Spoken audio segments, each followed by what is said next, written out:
Nasce la giunta di Pramaggiore. Il sindaco Leopoldo Demo ha avocato a sé le deleghe di affari generali, rapporti e relazioni istituzionali, rapporti con le aziende, bilancio, pianificazione, risorse umane e pianificazione interna. Ma ci sono altre novità, noi siamo riusciti ad avvicinare proprio il primo cittadino pramaggiorense che ce li illustra nel servizio.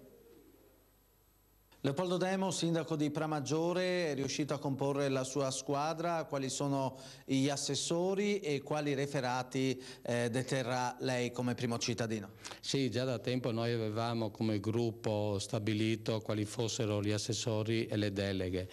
Ufficializziamo oggi queste nomine e in particolare Fausto Pivetta sarà vice sindaco, poi gli altri due assessori sono Marco Bertuzzo e il professor Gino Dal Ponte. Per le deleghe al vice sindaco Fausto Pivetta, il vice sindaco Fausto Pivetta seguirà le politiche sociali e sanitarie, l'associazionismo e i lavori pubblici.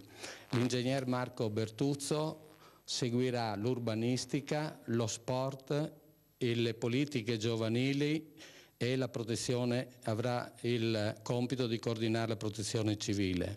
Per quanto riguarda il professor Dal Ponte, avrà la delega per la pubblica istruzione e la cultura, oltre che la gestione delle politiche ambientali e del territorio.